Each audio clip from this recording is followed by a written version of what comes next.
आचार्य महतीं चमूं व्यूढ़ं द्रुपद पुत्रेण तव शिष्येण धीमता।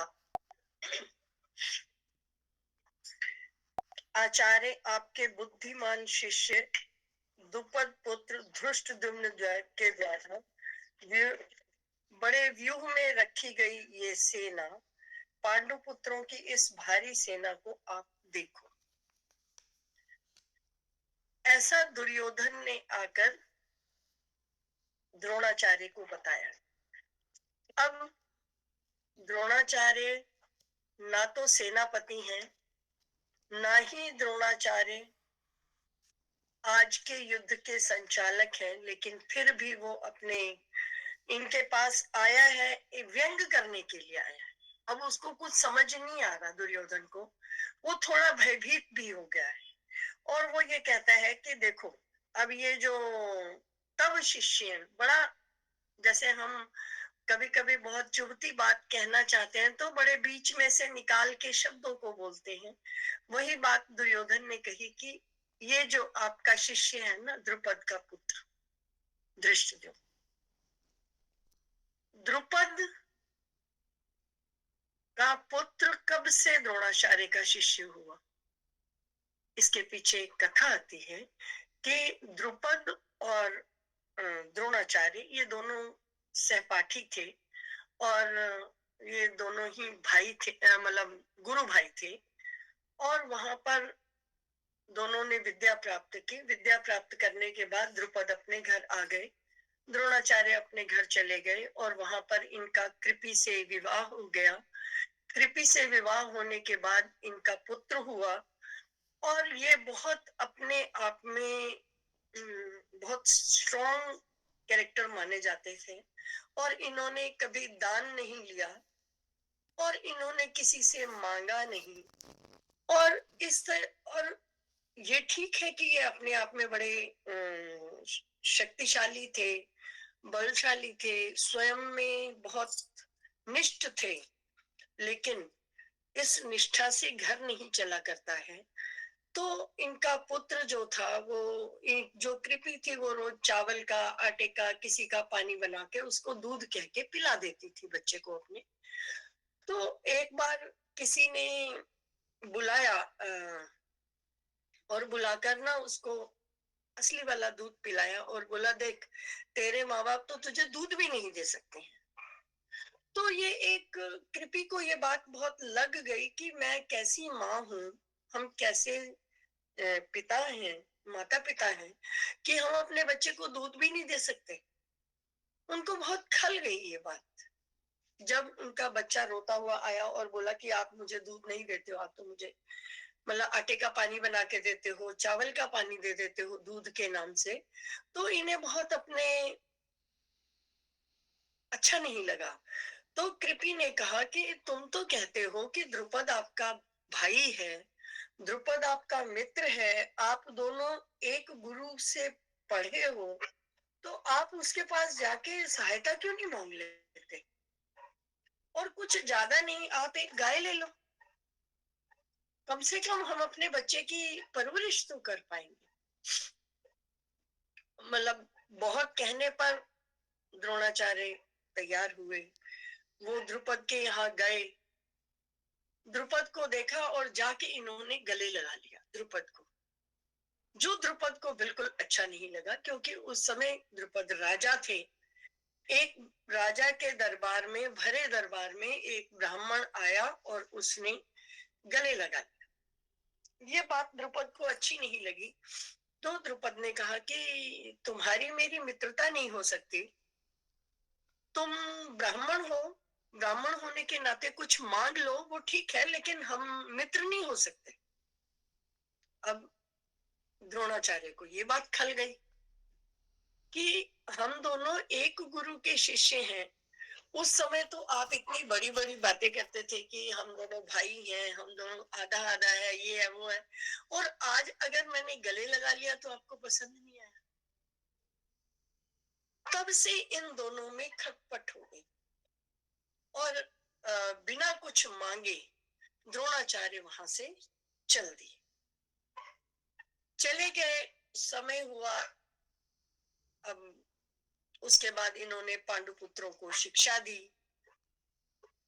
द्रोणाचार्य ने, और शिक्षा देने के बाद इन्होंने पांडुपुत्रों को और दुर्योधन को सबको बुला के कहा कि तुम लोग हमें गुरु दक्षिणा दो। तो गुरु दक्षिणा में इन्होंने मांगा कि आप मुझे द्रुपद को हरा कर दो, जीवित लाके दोगे और द्रुपद को मेरे सुपुर्द करोगे। अब इन्होंने कह दिया, और दुर्योधन अपनी सेना लेकर चला कि भाई मैं राजा हूं, मैं कर सकता हूं, मतलब उसको बहुत ये था, और पांडु पीछे हो गए। इन्होंने प्रयास किया, और जब जैसे ही उनको पता चला द्रुपद को कि हस्तिनापुर की तरफ से कोई छोटी सी सेना आ रही है, तो उन्होंने भी अपनी एक टुकड़ी भेजी, और ये लोग हार गए, दुर्योधन लोग। अब पीछे पीछे पांडुपुत्र भी आ रहे थे, तो अर्जुन ने कहा कि अच्छा ठीक है, तुम सब एक तरफ चलो, मैं अकेला ही जीत के आता हूँ द्रुपद को। तो द्रुपद अर्जुन में एक ऐसी मोहिनी देखी द्रुपद ने कि उनका मन ही नहीं हुआ उससे लड़ने का। और वो मन ही मन ये सोचते रहे कि अगर मेरी कोई कन्या होती तो मैं उससे इस युवक का विवाह कर देता। बहुत मोहक युवक है, और वो उन पर रिझे रहे। और द्रुपद को हराया अर्जुन ने, बंदी बना के द्रोणाचार्य के सामने लाए। जब द्रोणाचार्य को बंदी देखा तो उसने कहा कि भाई अब हम भाई हुए, अब हम मित्र हुए। तो द्रुपद ने कहा कि मित्र तो अभी भी नहीं हुए, तब राज्य मेरे पास था, तुम ब्राह्मण थे, आज राज्य तुम्हारे पास है, मैं हार गया हूं तो राज्य तुम्हारा हुआ, तो तुम्हारे पास राज्य है, मैं बिना राज्य का हूं, तो आज भी हमारी बराबरी है। तो इस पर द्रोणाचार्य ने उनको कहा कि ठीक है, मैं तुम्हारा आधा राज्य तुम्हें लौटाता हूं, अब हम दोनों बराबर के हो गए, अब तो मित्रता हुई। तो ये एक प्रसंग था, समाप्त हुआ, और उनको राज्य वापस मिला, वो वापस चले गए द्रुपद अपने राज्य करने। लेकिन मन में एक गांठ आ गई। इस गांठ के आने के कारण परेशानी हो गई कि द्रुपद ने अपने गुरु से कहा कि मुझे पुत्र चाहिए। कहा ठीक है, लेकिन मुझे ऐसा पुत्र चाहिए जो द्रोणाचार्य को मार सके। द्रोणाचार्य को मारने के लिए पुत्र की कामना।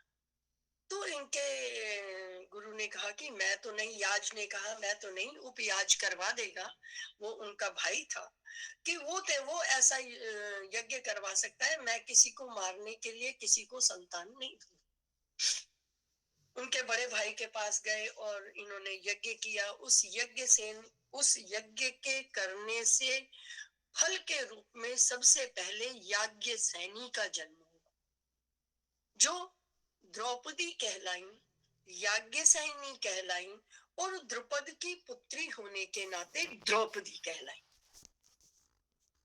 उन्होंने कहा जी मैंने पुत्र मांगा था, उन्होंने कहा हाँ आपको पुत्र भी मिलेगा। फिर इनको एक पुत्र मिला जिसका नाम धृष्टद्युम्न रखा गया। उसी यज्ञ से ये दोनों बहन भाई पैदा हुए थे, दोनों ही दिव्य और दोनों ही दिव्य विभूतियों से युक्त, और ये दोनों द्रुपद के बच्चे। और इस तरह से ये इनके संतान हुए। अब द्रुपद जब ये धृष्टद्युम्न थोड़े बड़े हुए और इनको युद्ध की कला सिखानी थी, इनको आचार्य के पास भेजना था, तो द्रुपद ने अपने पुत्र को द्रोणाचार्य के पास ही शिक्षा दिलवाई थी। सत्य कितना था उस समय आप ये देखो, सब जानते थे कि ये द्रोणाचार्य को समाप्त करने के लिए ही इसका जन्म हुआ है, ऐसी बातें छुपती नहीं है। लेकिन उसके बाद भी जब शिष्यत्व को स्वीकारने की बात आई तो द्रोणाचार्य ने सहर्ष स्वीकारा है, और उसे शिक्षा दी है, पूरी शिक्षा दी है, इतनी दी है कि वो उसे मार सके। ये उस समय का सत्य था। जब मैंने आपको ये बात कही थी कि देश काल परिस्थिति को ध्यान में रखना चाहिए, तो वो इन्हीं बातों के लिए कही थी। आज के समय में यदि किसी को पता हो कि ये व्यक्ति मेरे को मारने के लिए तैयार हो रहा है, तो उसको शिक्षा हम नहीं देंगे, मेरे स्कूल में तो दाखला नहीं मिलेगा। लेकिन उस समय का सत्य देखो कि जानते समझते बूझते द्रोणाचार्य ने उन्हें पूरी शिक्षा दी। इसी बात को इस समय दुर्योधन बड़े व्यंग्यात्मक तरीके से कहता है, तब शिष्येण, कि ये जो बुद्धिमान शिष्य है ना तुम्हारा, तब शिष्येण धीमता, वो देखो ना केवल कि तो उसने व्यूह की रचना की है, वो तुम्हारा शिष्य होकर तुम्हारे शत्रुओं की तरफ खड़ा है, वहां का सेनापति भी है और उधर के युद्ध की व्यूह रचना की है। ये टोंटिंग हो रही है, व्यंग्य हो रहा है, और ये द्रोणाचार्य को ये बताया जा रहा है कि देखो ये तुम्हारी ही शिक्षा पाके इसने ये सब कुछ किया है, तो तुम इससे कुछ बड़ा तो करो। लेकिन उस समय वो ये भूल गया है कि आज के सेनापति की कमान भीष्म के हाथ में है, इनके हाथ में नहीं है। व्यूह की रचना करेंगे तो भीष्म करेंगे, और भीष्म ने यदि ये काम द्रोणाचार्य से करवाना होगा तो भीष्म करवाएंगे, द्रोणाचार्य स्वयं से नहीं करेंगे। लेकिन वो उन सब चीजों को भूलकर जैसे भयभीत हो जाता है ना व्यक्ति, तो कभी कुछ हाथ से एक्शन करने लग जाता है, कभी सीटी बजाने लग जाता है, कभी कुछ ऐसा करने लग जाता है, तो वैसी सी स्थिति दुर्योधन की इस समय है। और दुर्योधन कह रहा है, तब शिष्येण धीमता, कि ये जो तुम्हारा बुद्धिमान शिष्य है उसने एक व्यूह की रचना की है, तो अब तुम इसको संभालो। और उसके बाद वो दो शब्द कहता है, महती चुबू, अर्थात ये इतनी भारी सेना के साथ, क्यों दुर्योधन को ये पता नहीं है कि भारी सेना उसके पास है, पांडवों के पास नहीं है। यहाँ पर एक सवाल और भी आता है कि धर्म का साथ धर्मराज युधिष्ठिर के साथ था, और उसी तरफ भगवान कृष्ण का पक्ष था, फिर भी इनकी सेना कम कैसे रही, इनके पक्ष में युद्ध करने कम लोग कैसे आए, और उनके पक्ष में युद्ध करने अधिक लोग कैसे गए। 7 अक्षौहिणी सेना थी इनके पास, और 11 अक्षौहिणी सेना थी उनके पास, दुर्योधन के पास। दुर्योधन के पास सेना बड़ी थी। उसका मुख्य कारण था कि जो दुर्योधन था उसने पिछले 13 वर्षों तक, यहीं पे हमने कल खत्म किया था कि पिछले 13 वर्षों तक उसने केवल युद्ध की तैयारी की थी, और सभी लोगों को अपने पक्ष में कर लिया था, किसी को कुछ देकर, किसी के ऊपर कृपा करके, किसी के ऊपर अनुग्रह करके, किसी के घर में ब्याह शादी करके। तो इस तरह होते होते होते होते इनकी सेना तो हो गई इतनी। 9 अक्षौहिणी सेना, 10 अक्षौहिणी सेना उधर से लड़ने आई थी। एक अक्षौहिणी सेना नारायणी सेना, ये इसने छल बल या जो भी कहो, इसने भगवान की प्राप्त की थी। एक अक्षौहिणी सेना और थी जो पांडव पक्ष में आ सकती थी, वो भी इसने अपने पक्ष में ली थी। वो आगे एक श्लोक आएगा, मैं तब बताऊंगी। वो थी इसके मामा की, जो उनकी तरफ से लड़े थे, जो बाद में कर्ण के सारथी बने। तो वो जब श्लोक आएगा मैं तब उसकी कथा को सुनाऊंगी। तो इस तरह से 11 अक्षौहिणी सेना को लेने के बाद भी अधर्म के पक्ष के पैर टिक नहीं रहे, और वो पक्ष स्वयं को जान रहा है, जानने के बाद वो ये भी कह रहा है कि भाई इतनी बड़ी सेना खड़ी है सामने, वो सुव्यवस्थित भी लग रही है, हमलावर भी लग रही है, प्राण छोड़ने को तैयार भी लग रही है, उसको संभालो, ऐसा उन्होंने कहा। अत्र शूरा महेश्वासा भीमार्जुन समायुधि युयुधानो विराटश्च द्रुपदश्च महारथ।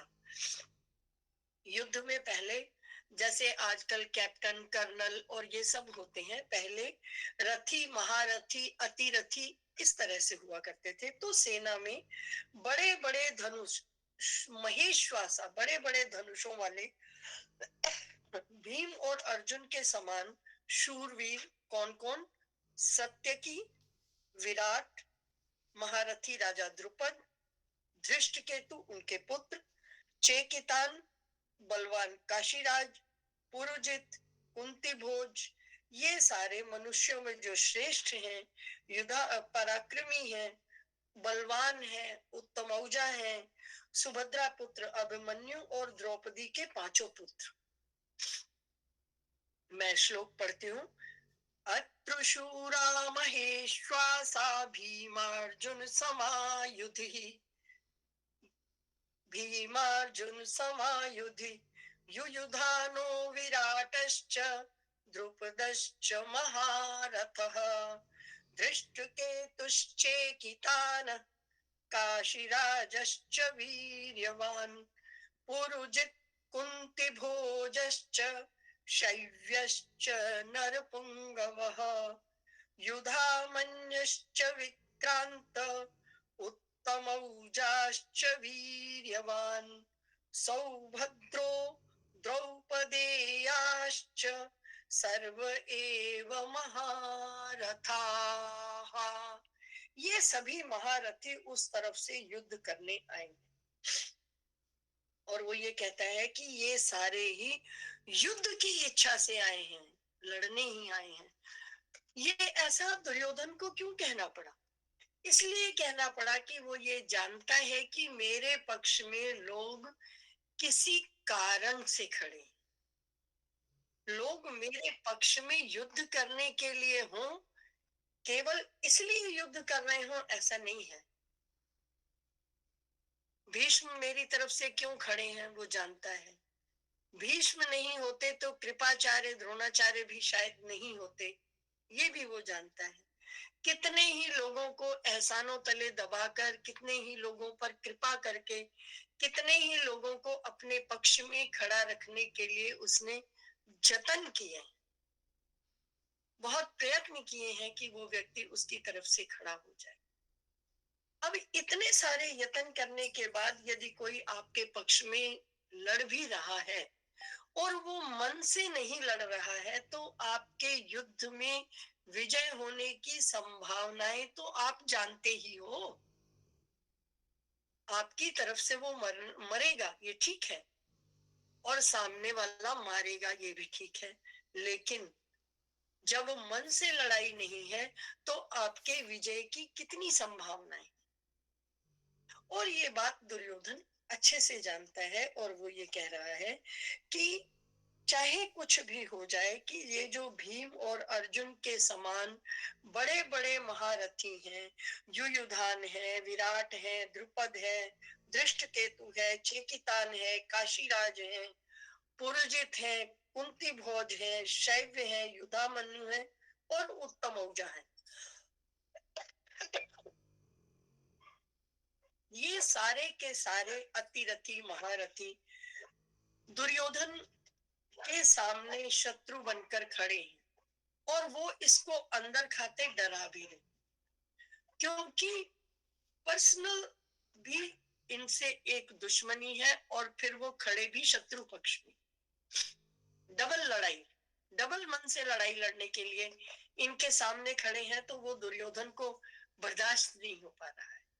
वो समझ नहीं पा रहा है कि मैं करूं तो क्या करूं, कि ये इतनी बढ़िया व्यूह रचना और इनके पक्ष में मन से खड़े हुए ये लोग, मेरा होगा क्या। उसको अपना सेनापति ही अपनी तरफ नहीं दिखाई दे रहा है, जिसने पहले ही कह दिया है कि मैं इन पांचों में से किसी को मारूंगा नहीं।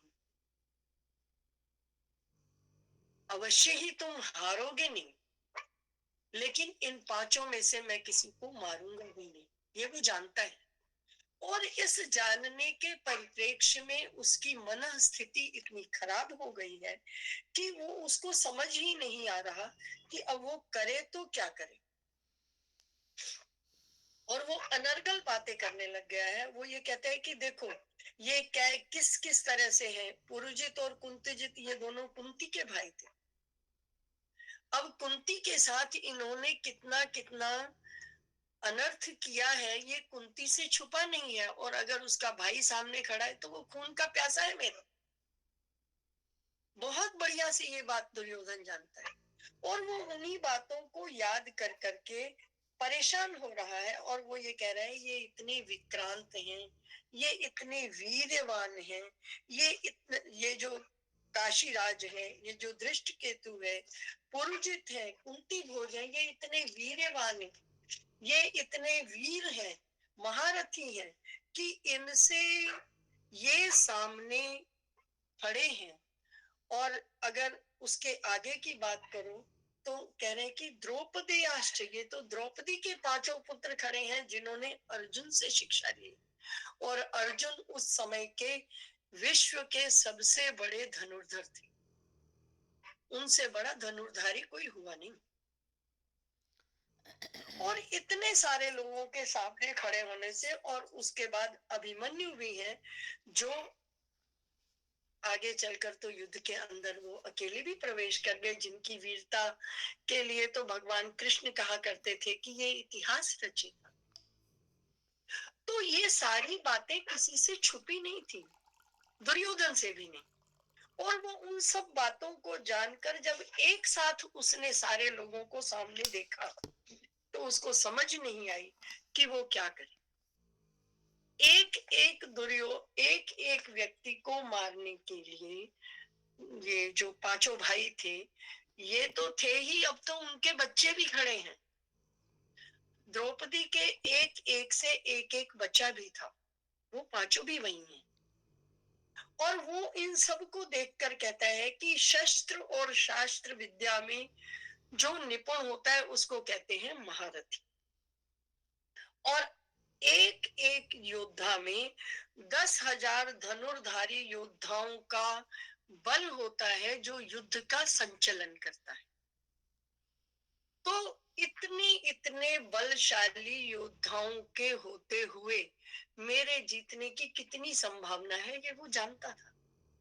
लेकिन जो आपका अभिमान है वो आपको उससे निकलने नहीं देता, और उस अभिमान के कारण न तो वो आधे राज्य को माना, और युद्ध की उसी ने ठानी थी, किसी और ने नहीं ठानी थी। और छल से उसने दो अक्षौहिणी सेना जो इधर आनी थी वो भी अपनी तरफ कर ली थी, लेकिन सिर्फ एक बात की उसकी तरफ के जो विशाल योद्धा थे वो मन से उसके साथ नहीं थे। कर्ण भी उसके साथ इसीलिए था कि उस पर एहसान थे। दोस्ती अवश्य थी, परंतु क्या कर्ण ये नहीं जानता था कि ये अधर्म का पक्ष है? जानता था। इतने सारे, और फिर कर्ण को तो भीष्म पितामह ने युद्ध में आने ही नहीं दिया, जिस पर उसको थोड़ा सा ये भरोसा था कि कुछ भी हो जाए ये मेरे साथ खड़ा है, वो युद्ध में नहीं खड़ा है। तो वो एक बावला सा हो गया है और सारे योद्धाओं के नाम गिनता जा रहा है, और उसमें उसने कहा है सर्वे, ये सारे महारथी। उसके इन शब्दों से पता चलता है कि वो कितना भयभीत है। अस्माकम, फिर एकदम उसको ये लगता है अरे मैं इस तरह से बात कर रहा हूँ, अपने द्रोणाचार्य से बात कर रहा हूँ, तो क्या ऐसी बात मुझे करनी चाहिए? तो वो कहता है अस्माकं तु विशिष्टा ये तान निबोध द्विजोत्तम नायका मम सैन्यस्य संज्ञार्थम तान ब्रवीमिते। कि वो कहता है कि हे ब्राह्मण श्रेष्ठ, अपने पक्ष में भी प्रधान है। मतलब मैं क्या बावला हो गया हूँ, मैं सामने की बात बता रहा हूँ, मैं अपनी भी तो बात बताऊं। कह रहे हैं हमारे पक्ष में भी लोग हैं, आप उनको भी समझ लीजिए। मेरी जानकारी में मेरी सेना के जो जो सेनापति हैं वो मैं आपसे बताता हूँ, वो मैं आपसे कहता हूँ।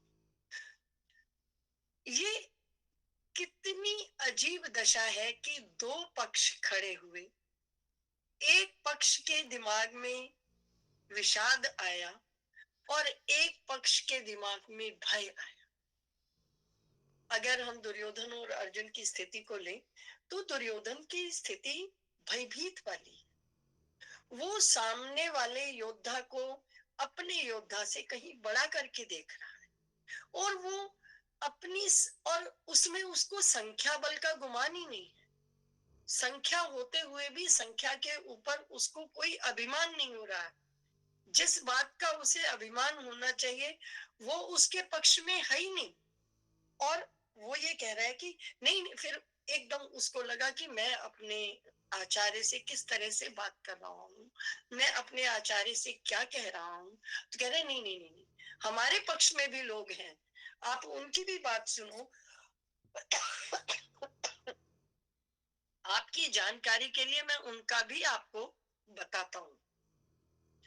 अब आप ये देखो, दुर्योधन ने 7 श्लोक बोल दिए, 6 एक उसके पिता ने बोला था और 6 श्लोक दुर्योधन ने कह दिए, लेकिन सामने वाले की तरफ से कोई जवाब नहीं आया। वो उसके इस बोंदलेपन को, बावलेपन को या इस किंग कर्तव्य विमूढ़ता को पहचान रहा है कि इसको पता ही नहीं है क्या बोल रहा है, बोलने दो। कोई जवाब पलट के द्रोणाचार्य ने दिया नहीं है। उसने व्यंग भी कर लिया, उसने अपना भय भी दिखा दिया, सामने वाले की शत्रुता के बड़े बड़े दावे भी कर दिए, लेकिन सामने से कोई जवाब नहीं मिल रहा उसको।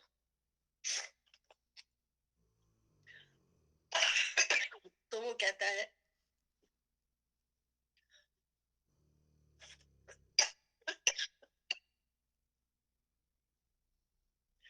तो वो अगले श्लोक में दोनों तरफ अपनी तरफ के प्रधान वीरों के नाम बताता है। भवान भीष्मश्च, कि आप हो, सबसे पहले तो मैं आप ही को कहूं, मेरी तरफ से आप हो। भीष्मश्च कर्णश्च, भीष्म है, कर्ण है, कृपाचार्य हैं। कृपाचार्य इनके जीजा थे द्रोणाचार्य के। समितिंजय अश्वत्थामा विकर्णश्च सौमदत्तिस्तथैव च, कि मेरी तरफ से भी ये लोग युद्ध कर रहे हैं। भीष्म है, कर्ण है, कृपाचार्य है, वैसे ही अश्वत्थामा है, विकर्ण है, सोमदत्त का पुत्र भूरिश्रवा भी है। मैं यहीं पर विराम देती हूँ, फिर कथा लंबी हो जाएगी, क्योंकि जहां भीष्म को एक्सप्लेन किया वहीं कथा पार हो जाएगी। जी कल हम यहीं से शुरू करेंगे, 8वां श्लोक जी जी। एक्सप्लेन कर। हाँ जी, सोमदत्त का पुत्र, जो उन्होंने बताए कि ये हमारे महारथी हैं। तो हाँ, तो ये कौन कौन है ये मैं कल बताती हूँ। कल बता देंगे आप। तो हाँ बहुत जी, अच्छा। देखिए, आप जितने भी लोग सुन रहे हैं यहाँ पर, 70 80 85 जो भी लोग बैठे हैं, कितना ज्ञान है कंचन दीदी को, और कितनी छोटी छोटी कथाएं गहरी तक जा करके उनको एक एक महारथी के बारे में पता है। आप सबने इस बात को नोटिस किया? मैं तब से, जब बिल्कुल से किया, सुन रही हूँ बिल्कुल आज की बात, बहुत आज का सुंदर जो ज्ञान देते प्रसंग हैं। है, उसमें मैंने यही चीज नोटिस करी कि एक एक कथा, एक एक महारथी का नाम, और वो कौन है, किसका क्या लगता है, यही ऐसा ही व्यक्ति हमें गीता का ज्ञान दे सकता था। हमें कोई और, हम तुम नहीं पढ़ सकते थे। जब से ये मन में भाव आया, संकल्प आया कि श्रीमद् भगवत गीता के 18 अध्याय को यहाँ पर इस मंच पर पढ़ने पढ़ाने का प्रयास किया जाएगा। प्रयास ही किया था, मैंने यही कहा था, शब्द मेरा प्रयास था। मैंने ये नहीं कहा था कभी भी कि हम करेंगे, हमने कहा हम प्रयास करेंगे। भगवान जी के आगे हम वृंदावन जाके प्रार्थना रख के आएंगे कि आप हमें आगे का रास्ता दिखाओ। तो देखो, आते ही वृंदावन जी से आते ही हमें कंचन जी का नाम मिल गया और हमारी उनसे 2 दिन में बातचीत हो गई और मन में रात को सोते सोते भाव आया कि एकादशी वाले दिन से नए साल में हम शुरुआत करें। तो बहुत सुंदर चर्चा मिल रही है।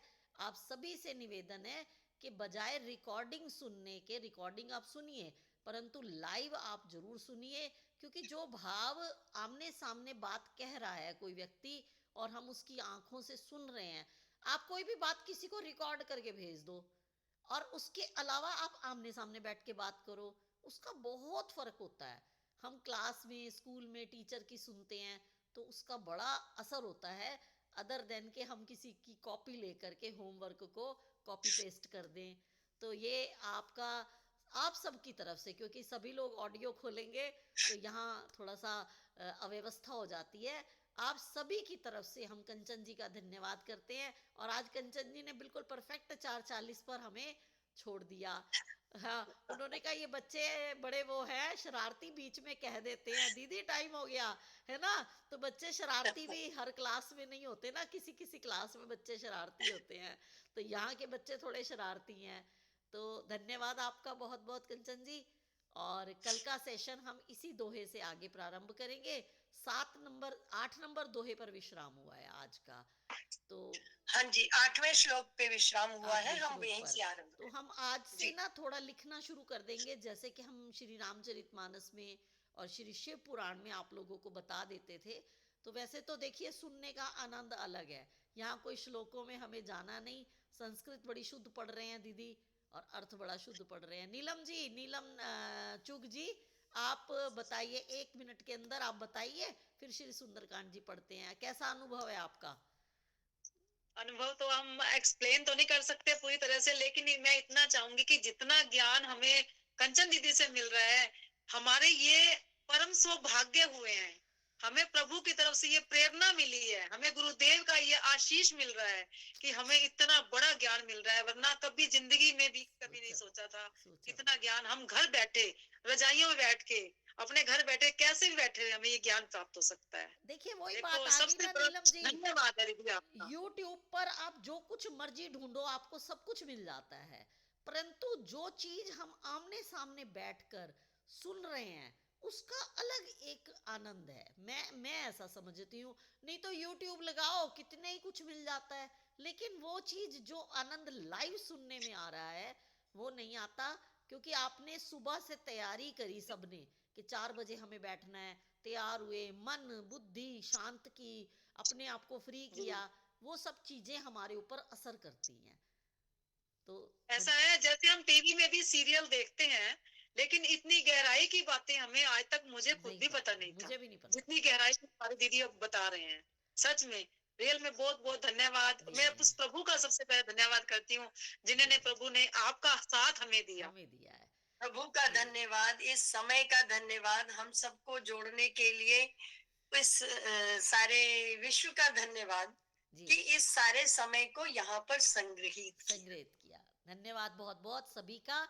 और अब हम श्री सुंदरकांड जी की पाठ, जो कि प्रतिदिन श्री रामचरितमानस का 5वां सोपान बहुत बहुत असरदार है, सभी मिलकर के 2 मई 2021 से प्रतिदिन कर रहे हैं।